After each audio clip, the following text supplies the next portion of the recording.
amis créatifs, j'espère que vous allez bien. On se retrouve aujourd'hui pour des petits tags de Noël, des petites étiquettes à cadeaux. Donc franchement, elles sont trop mignonnes. Moi j'en ai fait plusieurs et du coup à l'intérieur, voilà, ça se déplie et on peut écrire un petit mot, un petit prénom. Voilà, moi je la trouve vraiment, enfin voilà, super mignonne. En plus mon fils qui adore les voitures, je me suis dit que voiture plus sapin de Noël, ça allait le faire super bien. Voilà, donc on se retrouve sur le design space et puis après sur mon plan de travail. À tout de suite. Voici le projet dans le Design Space. Alors, le titre est très mal traduit puisque c'est marqué étiquette de voyage dans l'arbre, mais bon, peu importe, je vous mettrai le lien en barre d'infos, comme ça vous aurez directement le lien du projet dans le Design Space. Donc, je vais cliquer sur personnaliser parce que voilà, je vais pas. Voilà, je vais légèrement, enfin, je vais pas modifier grand chose, je vais juste modifier la couleur de la voiture, mais du coup, j'aurais pu traiter le projet comme ça, parce que de toute façon, je vous les ai déjà dit, peu importe la couleur que vous choisissez, la machine ne vous dira pas que vous avez pas choisi le bon papier. Voilà, donc là j'enregistre le projet et puis je vais attaquer tout de suite sur voilà, les réglages et les découpes. On clique sur créer. Alors, je vais tout de suite mettre 6 étiquettes. Donc, dans exemplaire du projet, je mets 6. Et là, vous voyez, il y a quelque chose qui se passe qui n'est pas du tout économique. C'est que les roues se mettent à la suite un petit peu des autres, mais avec beaucoup d'espace entre, etc. Donc, moi, pour économiser, bah, je déplace du coup certaines roues pour pouvoir économiser au moins quelques centimètres de papier. Là, c'est pareil. Bon, j'ai décidé de mettre les voitures comme ça, mais bon, je pense que dans un sens ou dans l'autre, c'était pas. Voilà. C'est juste que bon, ma chute de papier, je la mettrai dans ce sens-là. Je le sais comment j'ai l'habitude de faire, on va dire.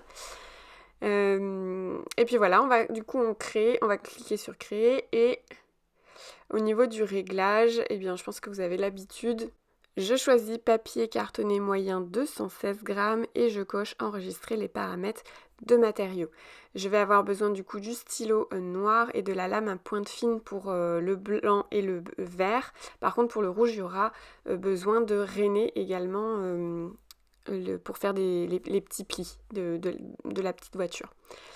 Donc je commence par les petits trous et les petites fenêtres. Donc ça va tracer des petits dessins pour les roues. Puis après ça découpe.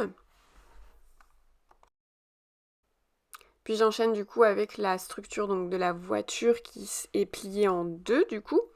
Donc comme je l'ai dit tout à l'heure, ça a d'abord, enfin là je vous ai pas tout montré, hein, mais ça a d'abord rainé, puis après tracé au stylo noir, puis après c'est en train actuellement de découper. Et puis j'enchaîne du coup avec le petit sapin. En fait, le sapin, vous allez voir, c'est le sapin plus la structure de voiture, ce qui permet d'avoir vraiment une belle surface à coller. Donc on est sûr que le sapin, il se décollera pas. Du coup, ce projet-là, je trouve qu'il est plutôt sympa parce qu'en fait, il utilise le stylo sur toutes les différentes pièces en fait de l'assemblage de la voiture. Donc voilà, c'est vraiment un petit projet hyper sympa. Et d'ailleurs, j'ai même envisagé, donc dites-moi si ça vous intéresse ou pas, mais j'ai envisagé de transformer cette petite voiture avec le sapin de Noël en guirlande pour la chambre de mon fils parce que vu qu'il adore ça, les voitures et tout, je me suis dit il sera super content d'avoir une petite guirlande de Noël version voiture. Donc voilà, n'hésitez pas à me dire si ça vous intéresse que j'essaye de transformer un petit peu, enfin légèrement parce que bon, en soi le projet est très bien. Donc voilà, n'hésitez pas à me dire. Et voilà, tous les petits éléments ont été découpés, pardon. Donc il y a les petits trous, les fenêtres. Alors les fenêtres, il y a une plus petite et une plus grande, donc il faut faire attention à pas se planter. Voilà, si on va trop vite, on peut facilement, je pense, inverser les fenêtres. Euh, et du coup, oui, je vous disais tout à l'heure, le sapin est collé en fait à une silhouette de voiture, ce qui permet d'avoir une très grande surface de collage pour le coller derrière. Et du coup, bah, ça permet, enfin, moi je suis sûre que ça se décollera pas parce que c'est tellement grand comme surface de collage que au moins on est sûr qu'à manipuler, bah, ça se décollera pas. Donc là, franchement, ce projet, il est vraiment tip top, je trouve. Et puis le rendu, il est... Enfin, franchement, ça coûte pas si cher, je pense, que ça en papier, en plus. Parce que bon, malgré tout, elles sont pas très grandes au niveau de la taille. Bon, si, il y a quand même ouais, si, un petit peu de pliage, mais bon. En soi, je trouve que le rendu est tellement mignon que moi, voilà, je me dis que ça vaut le coup. Et oui, j'ai oublié de vous parler du coup des papiers. Parce que d'habitude, je vous fais une petite présentation des papiers avant de les découper. Là, j'ai oublié. Le blanc et le rouge, c'est Craftelier. Et le vert, est-ce que c'est Craftelier ou est-ce que... Pour moi, c'est... je crois que c'est Weissen Creative, mais je suis pas 100% sûre. Je vérifierai, de toute façon, je vous mettrai au cas où ça vous intéresserait les liens en barre d'infos. Alors moi, ce qui m'intéresse quand j'achète des papiers unis comme ça, c'est de pas les acheter à l'unité. Alors j'ai acheté, en fait, j'ai acheté pas mal de Basil parce qu'une boutique proche de chez moi fermait. Alors c'était pas du tout une boutique de scrap, c'était une boutique de... Enfin, elle fermait pas, mais elle faisait de la couture, elle faisait un peu de loisirs créatifs, puis en fait, elle a... Voilà, tout ce qui est loisirs créatifs, elle a arrêté et maintenant elle se concentre que sur la couture. Sauf que du coup, elle a vendu beaucoup de papier Basil à prix intéressant. Donc c'est pour ça que moi j'ai quand même une petite, on va dire une petite quantité de Basil. Alors j'en ai pas beaucoup non plus, mais voilà, j'ai pas mal de papier Basil. Justement parce que elle les vendait pas cher et que du coup j'en ai acheté une quantité importante d'un coup. Parce que je vous avoue que acheter des feuilles à l'unité, moi ça me gonfle. Enfin clairement, je voudrais à chaque fois acheter un paquet de 5 ou 10 feuilles, quoi, au moins.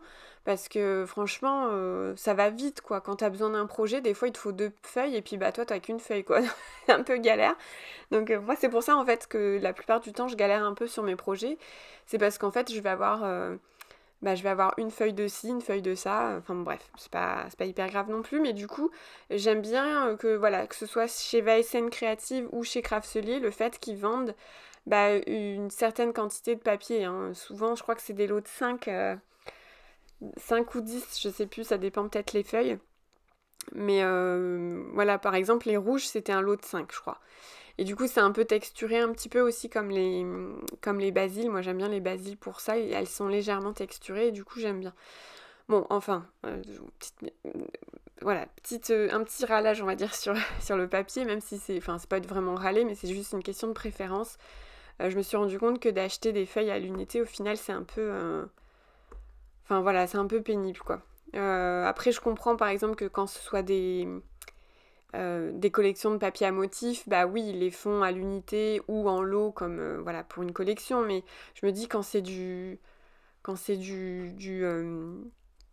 uni, bah voilà, moi si j'achète une feuille de papier rouge, j'aime bien en acheter plusieurs parce que je sais forcément que je vais en utiliser plusieurs pour des projets de Noël, ou etc. Enfin bref.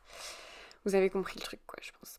Bon, voilà, vous voyez bien que les petites voitures sont en train de se terminer. Donc là, on est en train de... Donc j'ai utilisé ma tacky glue, hein, parce que je me suis dit que ça me laissait le temps de... Parce que, vous voyez, je m'assure quand même que la voiture soit quand même bien placée, etc.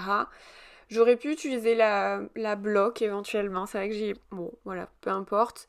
Mais j'aurais pas utilisé de double face, par exemple. Je pense que c'était pas nécessaire sur ce projet-là, en tout cas. Mais bon, c'est vrai qu'au début, la première, j'ai vraiment fait attention, etc. Après, clairement, ça se fait assez... Enfin, je sais pas comment dire, mais c'est hyper, vraiment, vraiment hyper facile comme projet. Donc si vous êtes débutante avec la Cricut, lancez-vous dans ce projet-là parce que franchement, il est hyper satisfaisant et vraiment pas compliqué. Enfin, le montage est quand même super simple. Il demande pas beaucoup non plus de matériel, donc franchement, bah si, il y a peut-être le stylo, c'est vrai que quand on est débutant, on n'a peut-être pas les stylos Cricut, mais bon, voilà. En tout cas, je trouve que ça vaut la peine. Et voici ce super projet terminé. Je me dis même qu'on pourrait mettre en couleur les phares de la voiture avec des strass ou des paillettes. Voilà, éventuellement, peut-être, pourquoi pas rajouter un petit peu de déco sur le sapin. Voilà, donc n'hésitez pas à me dire ce que vous en avez pensé en commentaire, si vous l'avez déjà réalisé ou pas ce petit projet, mais moi je l'ai trouvé vraiment super sympa.